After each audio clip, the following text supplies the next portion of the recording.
ఈ నాగసాధువుగా మారడానికి ముందుగా తాను తనకు సంబంధించిన అన్ని భవబంధనాలను వదులుకోవలసి వస్తుంది.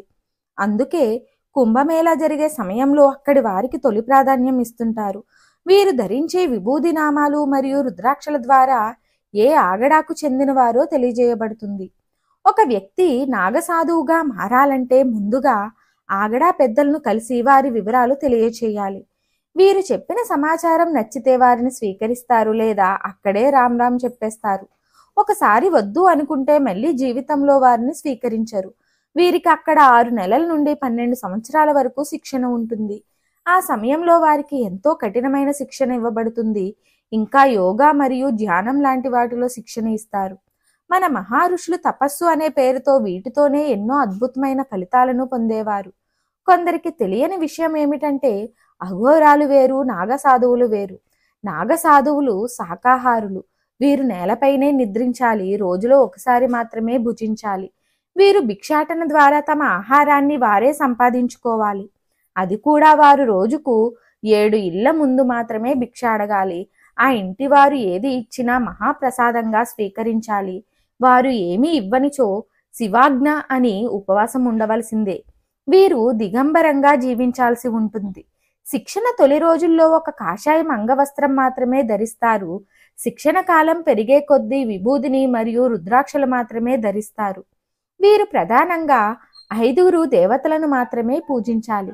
మొదటిగా శివుణ్ణి, శక్తిని, వినాయకుణ్ణి, విష్ణువును మరియు సూర్యుణ్ణి మాత్రమే పూజిస్తూ ఉంటారు.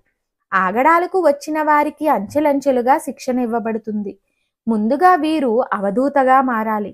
గుండు చేయించుకొని వారి కర్మకాండలను వారే నిర్వహించుకోవాలి. పిండ ప్రదానం చేసుకున్న తర్వాతనే వీరికి అఫీషియల్గా నాగసాధువులుగా గుర్తింపు లభిస్తుంది.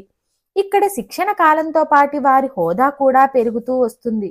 మొదటగా నాగసాధువు, తరువాత మహంత, 3వది శ్రీ మహంత, 4వది జమతియా మహంత, 5 పీఠ మహంతి, 6 దిగంబర శ్రీ, 7 మహామండలేశ్వరుడి అంటే ఆచార్య మండలేశ్వరుడిగా పదవులను అలంకరించును. చివరి వరకు వెళ్ళలేని వారు వారి స్థాయిలలో స్థిరపడిపోతుంటారు. వీరు హిందూ పరిరక్షణ కొరకు ప్రాణాలను ఇవ్వడానికైనా తీయడానికైనా సిద్ధంగా ఉంటారు. ఇక్కడ మరో విషయం ఏమిటంటే ఆచార్య మండలేశ్వరునిగా మారిన వారికి చావు పుట్టుకలను శాసించే శక్తి ఉంటుంది.